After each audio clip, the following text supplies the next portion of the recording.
Well, welcome back to part 3 of the review and critique for the depth of field assignments. It really looks like we may end up with 5 parts. We'll see how rapidly we can get through some of these. I don't want to put you all into a coma having to watch through them all, but I feel like it's not fair if I start picking and choosing what to look at and what not to look at. But some I think we can go through fairly quickly. The first one in this part is a shot of the OB Pier, looking out, I assume, given the elevation from the walkway. The issue, if you've been paying attention to some of the other reviews, we have clearly 2 issues in this one. One is the horizon. And if we pull down our guideline, we can see that's not really terribly level. So the first thing I do before we talk about anything else is straighten that up. So we'll select it all. We'll go over to Edit. We want Transform Skew. And now we'll pull that up. And we'll even out that horizon. We'll hit Enter to take it, select, deselect, or a Control or Command D would do it. And to get rid of that guideline, we can go to View, Clear Guides. And that gets rid of that. So now we're at least level.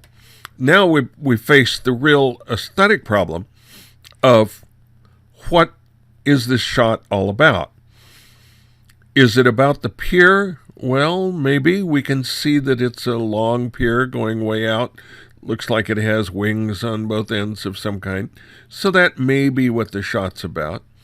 Or it might be even about some of the stuff that's down here. We've got a couple of subjects here that might be possible. For one thing, it could be that it's about this guy. And that he's just sitting there,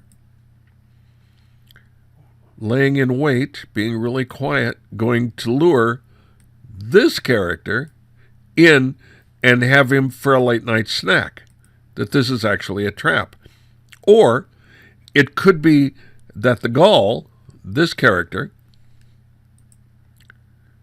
thinks that this guy who has been sitting there for 10 hours without moving is potentially lunch.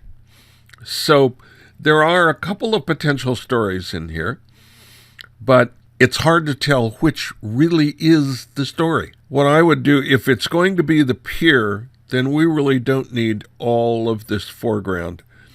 And I would probably bring this up, give us some of the edge of it to where we can see that we're right on the side, on the surface.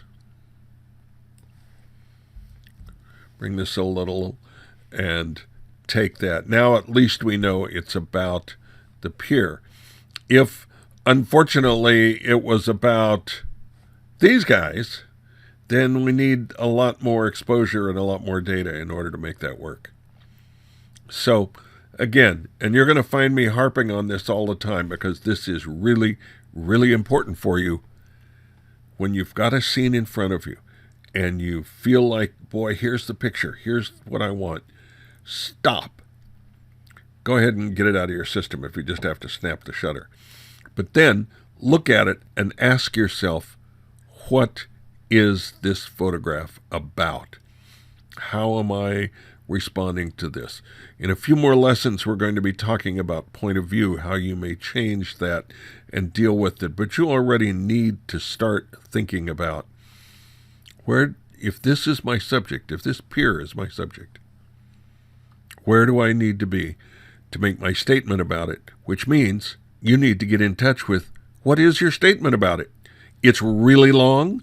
It's an interesting shape. What is that statement? That's what you need to worry about when you're starting to put your stuff together. Now we have another interesting shot, also taken at the OB Pier. Now just to help make a point of what we were talking about before, look how much shorter it looks here with this different angle of view on it. You really don't get a sense of that length. And we have a really interesting story setting up here. We've got these poor roses that look flattened, like they had been dried and put in a frame or in a book or something that has them squished completely out of shape. But they were kept. They're red roses, and they were kept for some reason. They must have had some really special meaning. But they're desiccated and they're dead. What are we talking about here? Here we have the water. Was this the last gasp of some broken heart that wandered off into the water to be eaten by the sharks and the rabid seagulls? Maybe these belong to the guy that was sitting in the shadows in that former shot. What really is the story here? These roses are where the story is. If the material here, the water, the pier, if this other stuff is going to be part of the tale, then we need to have something that relates them. There needs to be something that connects this part of the shot to this part of the shot. And one of the reasons that that connection is important is because you've got this hard line separation right through here. You have two universes in this shot. This universe where the roses are, and this universe where the bay is. How do those connect? You need to give us a clue about that. Now we have an interesting neighborhood shot. Once again, we've got a couple of issues in this. What really is this picture about? Right in the middle, prominently displayed, is a light pole. And I suppose as light poles go, this is a nice enough light pole. Probably doesn't give its neighbors any static and doesn't keep people too much awake at night. Probably a good old light pole. But why is it we should care about? What is it that this light pole brings to it? And if it's not an important part of the subject, why is it there? Why not get rid of it? Realize that in Photoshop, there are ways we could simply get rid of that. And let's see if we can make one of them work here.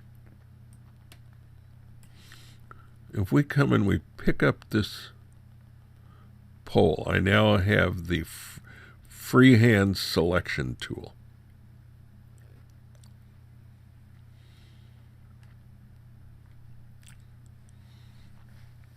And I'm now hitting the delete key, bringing up this content-aware fill.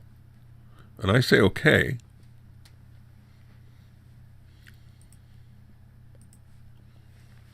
Now, if that isn't magic, I don't know what is.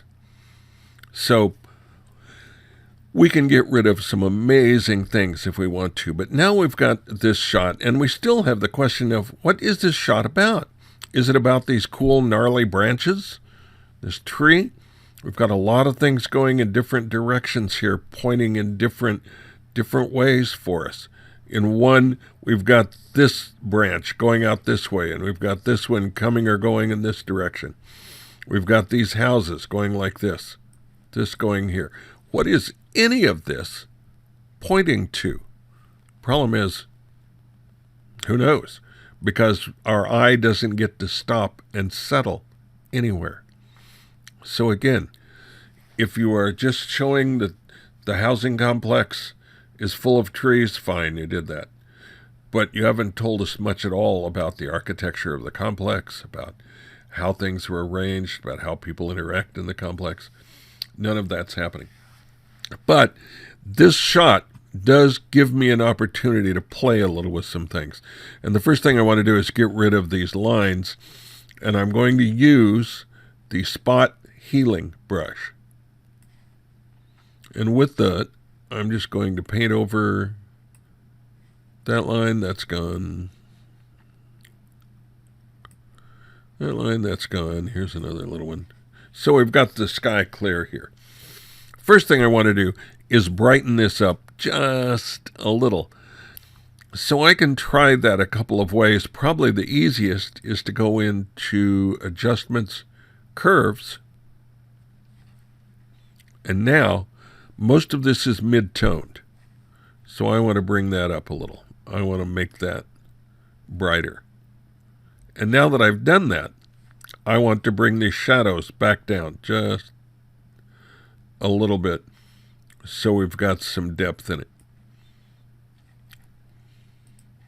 So with that, I can make some major adjustments in these tones. But I have one huge problem. I've got this stupid light back here that I don't really know what to do with. Well, in preparation for this, I brought in a shot that was taken earlier that you've already seen. It's got this cool sky in the background.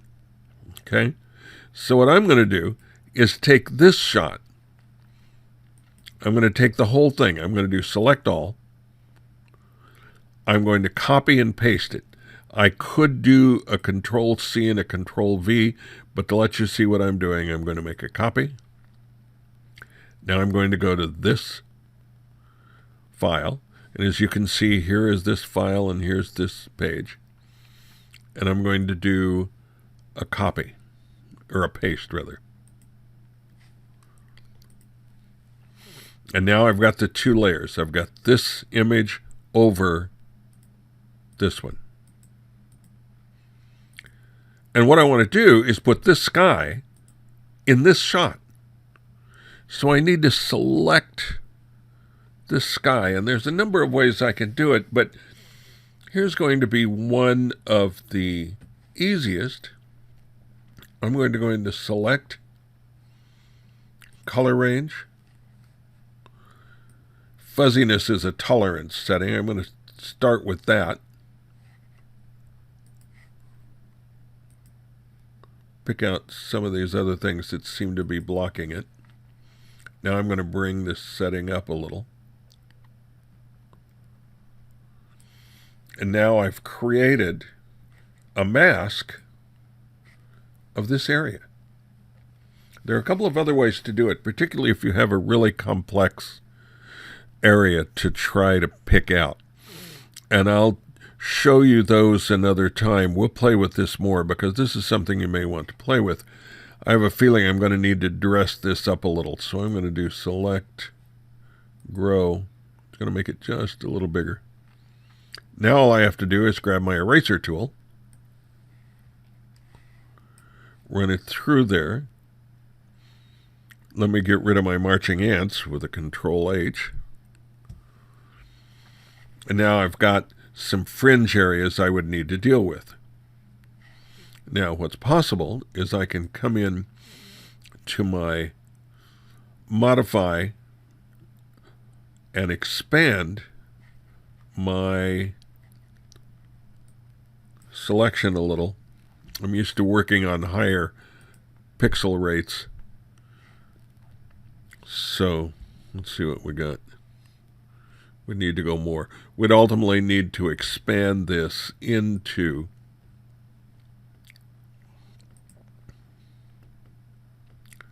first we need to feather it a bit. Let's make this 10 pixels. Yeah, it's too much. Working at low res is difficult to know exactly how much to do some of these. Try it one more time. I want to expand this. Let me go 5. Well, that's getting a little better, but still it's a lot. I maybe needed to go one more than what I had.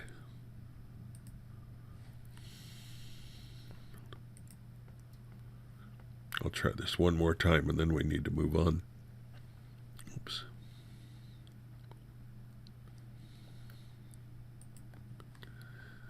That was 5, but that was 5 on top of something else. I'm going to try just 5 there.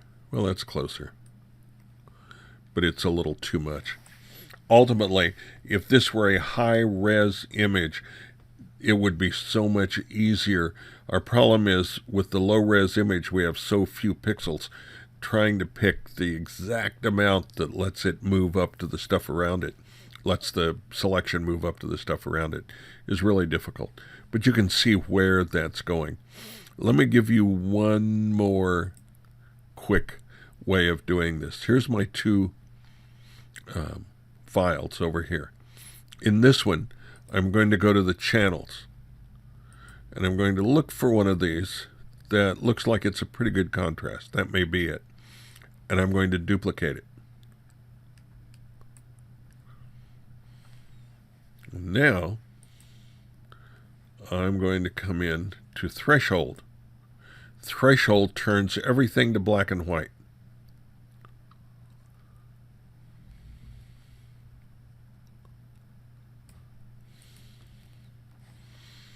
I'm going to pick up a black brush, and I'll come in here and I'll paint all of this stuff out. I don't have to get too crazy because I'm not going to worry about a lot of this down into here.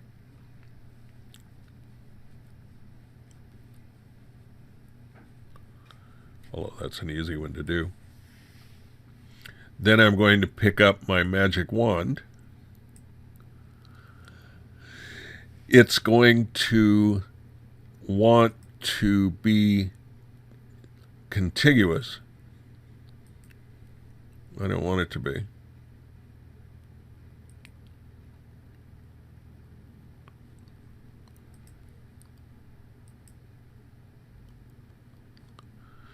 All right. I'll play your game. There we go. Now, what we should do is zoom into here. And we can pick out these areas.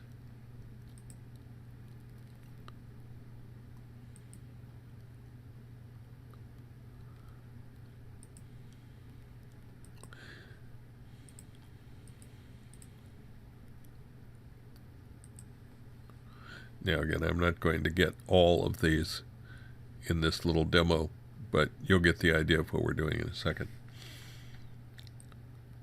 Now what happens, what's really kind of interesting about all of this is that once we have made a selection, it stays there. Even when we go back to the layers, that selection is still there. So now, again, we can grab the eraser and just erase through. Again, I missed a lot of this little stuff. But this now is much closer than the one with the magic wand.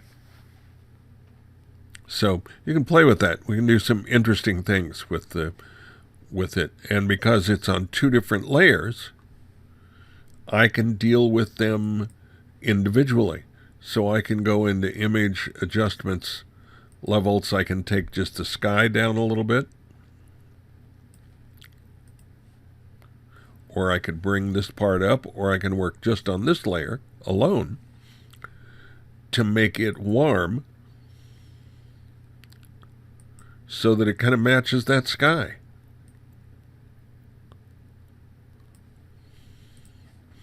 Now we have a shot that works more or less together. So if you're going to really get into Photoshop and realize the magic and the power of Photoshop, then this is a good time to start playing with it. Just play. You can't hurt anything. Well, it is shallow depth of field. I will give you that. But I'm not sure what it does, what it means, where it's going. What's the story? That somebody has tennies that aren't that worn down yet. They've still got some tread on them. I'm not sure what to say about this other than that, well, it is very shallow depth of field. But I'm not sure what the photograph does or says. So I'm going to move on. Here's an interesting late evening shot, starting to pick up the lights on the houses. We could probably lighten this up a bit with our typical screen layer. Oh yeah, there's all kinds of stuff in there. Look at that. And then what we could do on this top layer is make a selection up here and erase that. I'm going to do it very quickly, so this isn't going to be as precise as maybe it should be. But here's select, color range. I'm going to pick this. I can get most of that sky in there. I'm going to pick up this part of the clouds as well.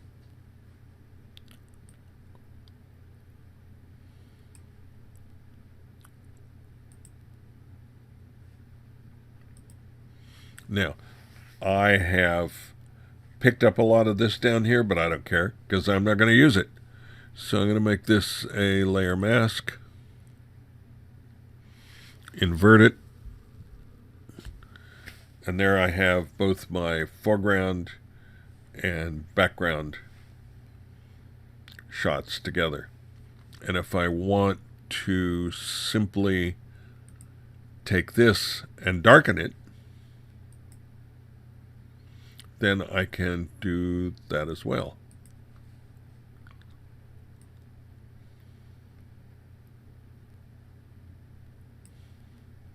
So we have a lot of ways we can bring that foreground material out on this one. Well, it's colorful, and we certainly do have shallow depth of field. We've got, it's hard to tell what we've got here. Is this some kid in here that is hunched over this bar? Is that what this is? Here's some kid in the background playing back in there. So what what do we do with this? Well, remember what we've been saying before. We have a situation here where you have very, very strong directional lines. Whenever you've got a creature, real or not, that is looking in a direction, they are looking in that direction, and that's the direction your eye wants to go. It wants to see what they're looking at. And in this case, it can't, and the rest of this shot is going to act more like an anchor. All of this interesting stuff in here, this is going to try to hold this back because it's not moving the way this is moving. Okay? So we need to make a correction here. And the easiest way would have been to change the camera position, but failing that, we could come in here. I'm going to get rid of that little thing on the side.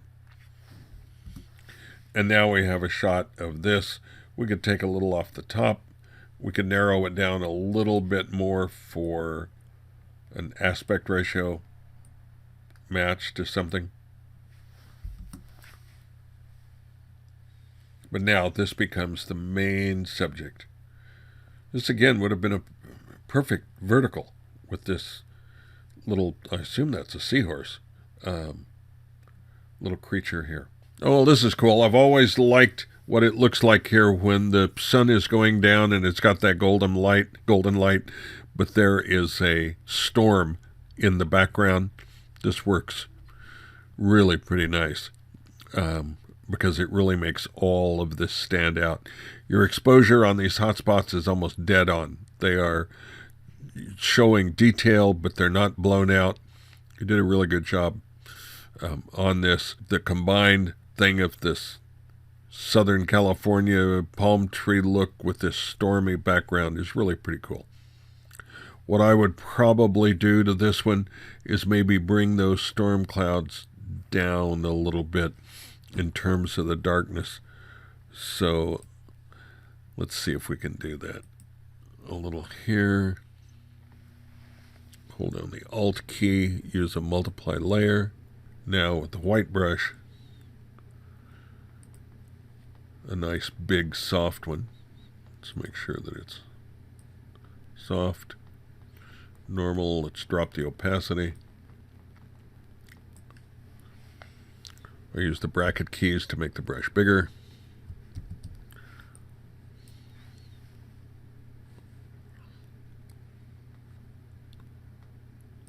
Of course, it would help if that actually changed what this looked like.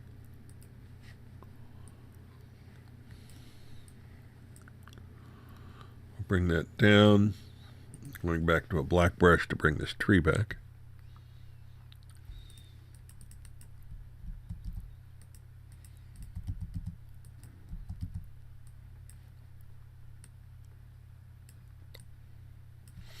And then we've created a little bit more drama with this.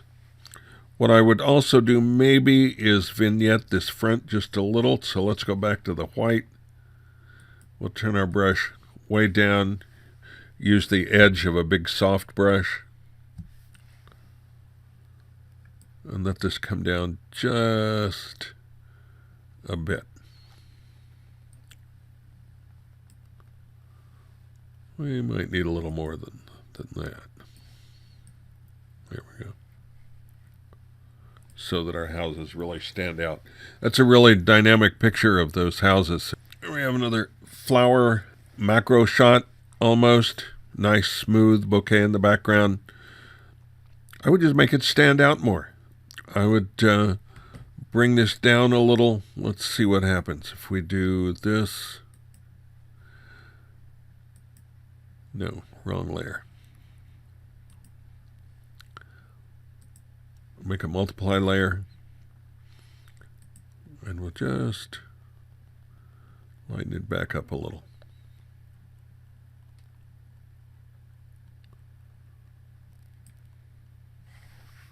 So it's a little bit brighter. We don't really have to do anything to this one except change the effect of the exposure a little. If you wanted to, you could vignette these sides. This would make an interesting background for a variety of things all on its own. This is a nice catch. Good job. Need to have a caption for this. Here's a trunk in your eye. My, what a long nose you have. This is the Cyrano of the paleo world. It's interesting, again, though, think about where. So where is the directional lines in this? Well, it's obviously coming out his trunk and going that way. He's looking that direction. All of our lines, the leading lines, the things that are important for us to give this picture some dynamics and some motion, are going towards this side. So you did right. You gave us some room over there. We might have just a little bit of room, and we've got something blocking us here a little bit. Maybe we can diminish that a little bit.